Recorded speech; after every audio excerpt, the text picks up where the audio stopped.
À tous, restez bénis.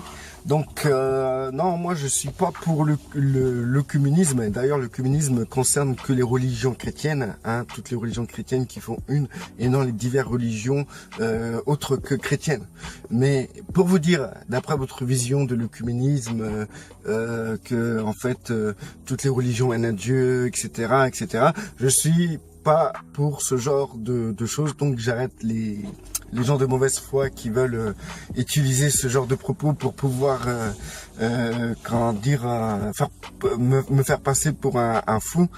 Je sais que moi, si je suis Christ, si je suis le Christ, si je me considère sauvé que à travers lui, c'est que c'est le chemin que je trouve bon à emprunter, et que pour moi il est la vérité, il est le chemin, il est la vie. Mais ce que je voudrais dire, c'est qu'aujourd'hui les chrétiens ont le cœur tellement durci, les gens ils sont tellement fermés d'esprit qu'en fait ils vont se dresser contre les autres religions, chose qui est totalement inutile de se dresser contre les autres religions en les insultant, en rabaissant leur Dieu, en rabaissant, en montrant par A plus B que c'est pas la bonne religion, c'est pas le bon Dieu. Vous vous prenez la tête pour rien. Je vous dis franchement, c'est pas comme ça que vous allez attirer des personnes à Christ, et ça c'est certain. D'ailleurs, Christ, il y a que Christ par son esprit qui peut convaincre de péché, de justice et de jugement, et non vos thèses, vos théories et tout ce qui est autour des débats sur le fait que vous avez le vrai Dieu et que les autres ont le faux Dieu, et vous allez prouver ça à travers leurs livres. Vous allez même lire leurs livres pour trouver les failles, etc. Vraiment, vous vous prenez la tête, mais vraiment pour rien. Je vous donne un extrait, si vous voulez, dans la Bible. Paul, lorsqu'il a été, c'était à Corinthe, je pense, hein, c'était à Corinthe, à vérifier, d'accord? Lorsque Paul a été à Corinthe, il a vu que ou Athènes ou Corinthe, je sais plus, c'était Athènes, je sais plus, c'était une ville en Grèce, d'accord? Donc, du coup, il était dans cet endroit, et les gens adoraient des tas de dieux. Il avait le dieu d'un tel, le dieu un tel, le dieu un tel, le dieu un tel. Et Paul, qu'est-ce qu'il a fait? Est-ce qu'il s'est dressé contre les dieux de ces gens-là pour prouver que c'est lui qui a le vrai Dieu et qui va justement leur proposer ce vrai Dieu, et est-ce qu'il a été chercher les failles de chacun de ces dieux pour prouver que les gens sont dans l'erreur? Non, il n'a pas fait ça. Mais par contre, il a utilisé la sagesse, le niveau de sagesse de ces gens-là pour leur parler. Et il n'a pas fait en sorte que les gens soient répugnés, dégoûtés du comportement de Paul face à leur vie traditionnelle, à leur vie culturelle, et aussi leur vie qui n'est plus ni moins leur éducation, car c'est quelque chose qui a été transmis de père à enfant, de mère de père à fils, de mère à fille, comme la religion musulmane, juive, etc. Si vous manquez de respect à la religion musulmane, vous manquez de respect aux parents qui ont donné une éducation à leur enfant, qui est une éducation musulmane. Donc c'est pour cela que je tiens à vous dire, c'est pas comme ça que vous allez toucher les cœurs des personnes pour qui Christ est mort. Donc du coup, ce que je voulais dire, c'est que dans cette affaire, c'est que Paul, il a utilisé justement la compréhension de ces gens-là. Il a vu qu'il y avait quelque part un Dieu le Dieu inconnu. Et justement, le Dieu inconnu, c'était un Dieu quelconque, c'était le Dieu, l'idole si les gens voulaient avoir un Dieu, je sais pas moi, arbre, et ben ils priaient ce Dieu inconnu. Ou s'ils voulaient un Dieu soleil, ben ils priaient ce Dieu inconnu, etc. Et donc du coup, Paul a utilisé justement ce Dieu inconnu, et il a dit que c'était le créateur du ciel et de la terre. Donc du coup, il a utilisé un symbole que les autres avaient sûrement une vision carrément pathétique de ce Dieu inconnu, et Paul a utilisé justement un outil pour leur faire comprendre que ce Dieu inconnu c'est Yahweh. Donc du coup, Paul, aujourd'hui, s'il aurait fait ça, vous l'aurez insulté d'œcuméniste, vous l'aurez insulté, jugé, rabaissé, mais de tous les niveaux, mais grave. Mais comment dire, il faut vraiment que vous arrêtiez d'être fermé. Il faut vous ouvrir. Il faut ouvrir votre esprit. Il faut ouvrir votre niveau de compréhension. Il faut arrêter d'être des religieux plein de poussière. C'est-à-dire et tout que vous voulez garder les traditions, tout ça, de choses on vous impose sans que vous réfléchir à ce que vous avez appris de la religion chrétienne est-elle fiable? Les choses sont-elles fiables ou sont-elles complètes? Parce que je sais que la plupart des choses que vous avez appris dans les théologies sont partiellement, c'est des vérités partielles et pas entières. Donc du coup, il faut réfléchir et aller plus loin. Vous avez le Saint-Esprit. Le Saint-Esprit est là justement pour vous éclairer sur les versets que vous lisez dans la Bible, vous ouvrir votre compréhension, vous ouvrir par rapport à votre compréhension. Bref, moi, je suis pas pour l'œcuménisme du tout. C'est pour moi, c'est quelque chose qui est totalement inutile.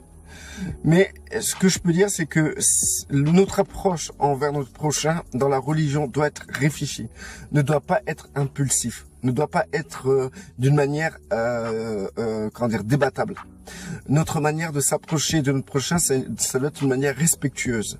Et il faut savoir et tout que, par exemple, quand vous vous rapprochez d'un musulman, ce musulman a eu pour éducation de sa mère qu'il aime, justement les principes religieux de l'islam.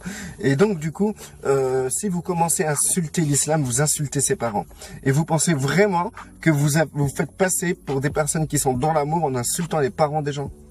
Vous réfléchissez.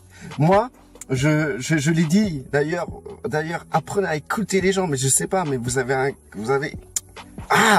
C'est pas possible. Pourquoi vous prenez pas le temps à écouter les gens? Vous écoutez dans la pensée de répondre. Écoutez dans la pensée de comprendre. Ça change tout, hein. Moi, je vous dis, ça change tout, hein. Dans la vidéo où j'ai parlé justement de Charlie Hebdo, d'ailleurs, je réponds à quelqu'un. J'ai fait des vidéos et j'ai fait aussi des trucs. C'est sur Facebook où tu vas voir plus loin dans mes vidéos. Où je parlais justement de Charlie Hebdo les chrétiens qui se disent je suis Charlie et que je suis pas d'accord avec ça parce que Charlie Hebdo avait fait des publications où on voyait le Saint-Esprit, Dieu et Jésus l'un derrière l'autre en train de se faire des trucs bizarres. Bref, pour vous dire et tout que je réagis, il y a pas de souci. Je suis pas pro-musulman. Et je suis non plus pro-christianisme. Je ne suis pas pro-christianisme ni pro-judaïque. Je suis simplement pour les hommes. Car Christ est mort pour acheter tous les hommes, même si ils ont comme étiquette des religions, hein, des noms de religion. Je sais que quand Christ touche une personne, elle se fait dépouiller de tous ses principes religieux. Donc du coup, je m'inquiète pas de la religion d'une personne quand je m'approche d'une personne, mais je fais en sorte et tout que je respecte la personne envers qui je m'approche en comprenant que cette personne a des principes, a des traditions, a une manière de vivre, de percevoir le monde et la vie. Donc je vais pas écraser son identité pour imposer la mienne, celle qui est du Christ. Non, je vais respecter son identité, qu'il soit traditionnel, religieux, etc. Je suis pas quelqu'un qui rentre dedans, mais je suis quelqu'un qui prend mon temps à prendre plaisir avec les gens, à les écouter. Et c'est pour ça que j'ai beaucoup de savoir par rapport à beaucoup de tradition, de religion, parce que j'écoute les gens, j'apprends à écouter. Je peux rester avec un musulman, l'écouter pendant 10 heures sans le contredire. Mon but, c'est pas le contredire. À quoi ça sert de contredire quelqu'un que le Saint-Esprit n'a pas touché, n'a pas convaincu de péché, de justice et de jugement? Vous croyez que c'est mes paroles qui vont le convaincre de justice, de péché, de jugement? C'est marqué dans la Bible. Seul l'Esprit peut faire ça. Seul l'Esprit, moi je prie et j'intercède pour les gens, pour que l'Esprit tombe sur les gens. Une fois que l'Esprit est tombé sur les gens, ils sont prêts, ils ont l'oreille, ils savent, ils comprennent la parole de Dieu. Vous-même, avant d'être en Christ, on pouvait vous lire la Bible tous les jours. Vous aurez rien compris de ce qu'on vous dit dans la Bible. Les versets de la Bible, ça vous aurait dépassé. Donc, du coup, ça sert à rien de saouler les gens avec la Bible, avec vos théories, vos théologies, parce qu'ils n'ont pas d'esprit pour comprendre la sagesse de Dieu. Donc, du coup, attendez que l'esprit tombe sur les gens. Prions pour les gens, mais ne jugeons pas. Ne jugeons pas, ne généralisons pas. Voilà. Ce que j'ai voulu dire aussi dans le truc de Charlie Hebdo, c'est que en fait, Charlie Hebdo généralise. Les terroristes, il y a des musulmans qui sont humbles, des musulmans qui sont dans la piété, qui sont respectueux et qui n'ont rien à voir avec les terroristes. Et ça, chrétiens, ne mélangez pas tout comme les autres. Ne soyez pas bêtes. Réfléchissez dans votre tête et ayez du discernement, mais généralisez pas tout. D'accord? Tout simplement. Parce que c'est bon. Nous avons une capacité de réflexion en Christ. Donc, utilisons-la. Soyons humbles envers les gens. Mais surtout, ne généralisez pas.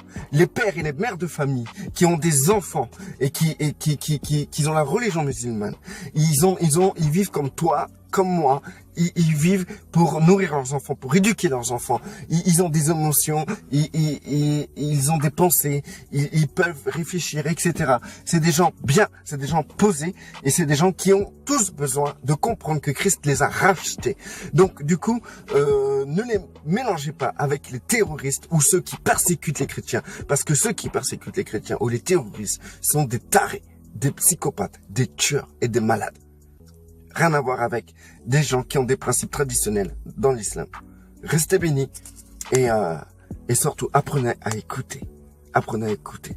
Parce que là, je suis choqué de voir que la capacité d'écoute des gens est très très très bas. Franchement, changez à ce niveau. Restez bénis.